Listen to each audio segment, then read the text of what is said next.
ভালো আছেন তো?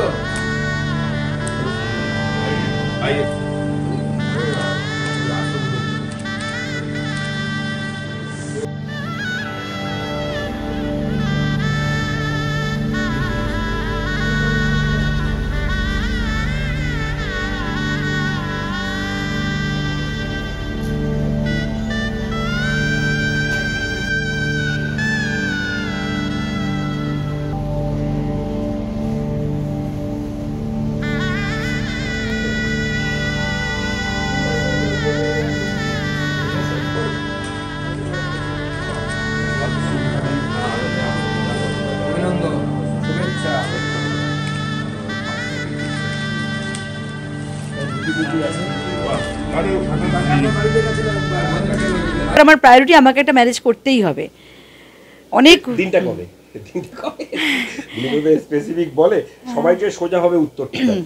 স্পেসিফিক দিনটা কবে ছিল? দিলীপ দা আপনাকে কবে বললেন, কিংবা আপনি দিলীপ দাকে কবে বললেন? আমি ওনাকে মিড অফ দ্য সেপ্টেম্বর ওনাকে আমি প্রস্তাব দিই, অ্যাপ্রোচ করি।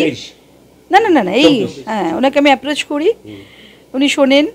আর উনি তো সবাইকে রেসপেক্ট দেন না, উনি কাউকে হার্ট করে কথা বলেন না। উনি আমার প্রস্তাবটা শুনেছিলেন, আবার 15 দিন বাদে আবার বলেছিলাম। তারপর একদিন আমি ওনাকে নিয়ে স্বপ্ন দেখলাম, সেটা ওনাকে শেয়ার করলাম। তারপরে হয়তো দেখলাম উনি, তারপরে আমাদের মধ্যে একটু কথাবার্তা ফোনে হতো, ফোন হতো। বিবাহিত এবং দাম্পত্য জীবন সুখের হোক, এটা আমরা আশা রাখছি আপনার কাছে। নমস্কার, ধন্যবাদ আশীর্বাদ করার জন্য। এই দিলীপ কোন মিডিয়া? ওকে বলছি, দিলীপ দা একটা মানে বুক চিতিয়ে লড়াই করার একজন রাজনৈতিক ব্যক্তিত্ব। তার লড়াইটা মেদিনীপুর থেকে আরএসএস, একটা মানে শৃঙ্খলাবদ্ধ জীবনযাপন, তারপরে উঠে আসা রাজনীতিতে বাংলার রাজ্য সভাপতি, তারপরে তিনি সরে গেলেন, সুকান্ত মজুমদার এলেন। কোথাও রাজনীতি জীবনটা অনেকটাই পিছিয়ে পড়েছে, তার মাঝখানে এই ধরনের একটা ঘটনা হঠাৎ করে, কীভাবে সিদ্ধান্তটা কীভাবে?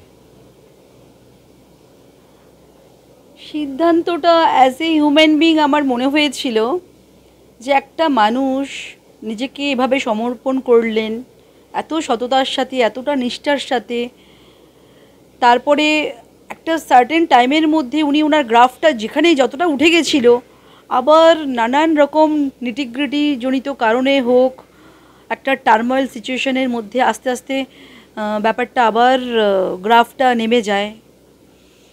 অনেক রকম ফ্যাক্টর থাকে রাজনীতিতে, সবাই জানেন সেটা। তো আমার মনে হয়েছিল যে উনি ওনার পরবর্তী একটা সার্টেন এজের পরে পার্টি, পলিটিক্স, প্রফেশন, প্রতিবেশী কেউই থাকে না।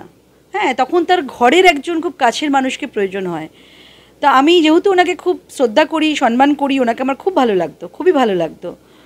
কিন্তু আমি কখনো ভাবিনি যে আমিও আমার একটা হাজব্যান্ডের ডিজায়ারনেস আমার শুরু থেকে, মানে আমি আমার ফার্স্ট লাইফে যে ভুলটা করেছিলাম 6 মাসের পরের থেকেই, মানে আমি আমার বুঝে গেছিলাম একটা ভুল করেছিলাম। তো যাই হোক, তারপর থেকে আমার একটা প্রপার মানুষের প্রতি একটা আমার ডিজাইন, আর আমিও ভীষণ ডিগনিফাইড, আমি ভীষণ চুজি, ভীষণ সিলেক্টিভ, ঠিক আছে। তো জানবে হয়তো অনেকেই যারা আমাকে চেনে জানে ভীষণভাবে আমি নিজেকে খুব স্যাক্রিফাইসের সাথে খুব স্ট্রংলি নিজেকে আমি ক্যারি করে এসেছি। তো উনি হচ্ছেন আমার ওয়ান অফ চয়েস। ওনার মধ্যে এত কোয়ালিটিস আছে না, এত পারফেকশান আছে, তার জন্য ওনাকে আমি জানি নিজের পারফেকশন ধরে রাখতে গেলে কত স্যাক্রিফাইস থাকে। আর মানুষ, আমাদের সমাজ কি জানেন তো, যখন ভাবে যে স্পাউস নিয়ে তো একা, আর যখন দেখে না এর মধ্যে তো অনেক কোয়ালিটিসগুলো বেরিয়ে আসছে, তখন একে কী করে আন্ডারস্টিমেট করবে, কি করে একে সাপ্রেস করবে, কি করে একে সাইড করার চেষ্টা করবে। তো এই সব জিনিসগুলো তাদেরকে জুঝতে হয়। তখন তারা ভাবে এত স্যাক্রিফাইস করছি, তারপরেও পারিপার্শ্বিক পরিস্থিতি কোথাও না কোথাও একটা দুঃখ হয়। তো সেক্ষেত্রে আমারও মনে হয়েছিল যে পলিটিক্সটা করতে গেলে আগে নিজের একটা সোলমেট, একটা মেন্টাল রিলিফের জায়গাটা আগে ঠিক করি, তারপরে পার্টিটাকে জুঝতে পারবো। আর ওনাকেও সেটাই আমি বোঝানোর চেষ্টা করেছিলাম যে অনেক প্রতিবন্ধকতা আসবে, তাও আমি বলবো যে একটু পরবর্তী লাইফের কথা, আজ থেকে 5 বছর পরের কথা ভেবে যদি সিদ্ধান্তটা নিতে পারতেন। কোথাও কি মনে হচ্ছে যে এই যে আপনাদের একটা পারস্পরিক সম্পর্কতা কতদিন আগে গড়ে উঠেছিল, এবং আপনাকে প্রায় দেখতাম আমরা, মাঝে মাঝেই যেতেন তখন অতটা ব্যাপার ছিল না। ইকো পার্কে ওনার সাথে আমার কথাবার্তা শুরু হওয়ার পরে মনে হয় ইকো পার্কে আমি 4 দিন বোধহয় গেছি। হ্যাঁ, 4 দিন গিয়েছিলেন, সেখানেও আমি উপস্থিত ছিলাম। এটা আমার একটা সৌভাগ্য বলতে পারেন।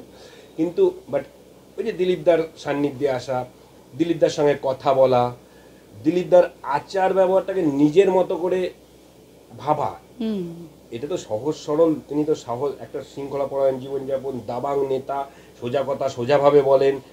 সেই জায়গায় কোথাও কি আপনাকে আমার তো হ্যাঁ আমার তো স্যাক্রিফাইস লাইফ, তো আমার কোনো অসুবিধে নেই। উনি পার্টির জন্য নিজেকে সমর্পণ করুন, আরও বেশি করে কাজ করুক, আমি সেটা চাই।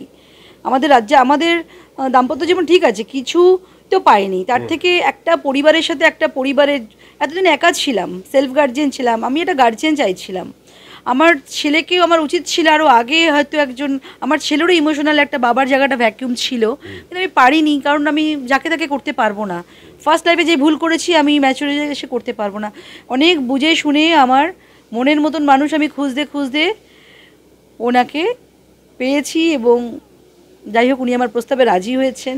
প্রায়োরিটিতে, বিয়ের ব্যাপারটা প্রায়োরিটিতে এই সময় আমার কাছে এসেছিলো যে এখন আমার লাইফে সব ডান, এবার আমার প্রায়োরিটি আমাকে একটা ম্যারেজ করতে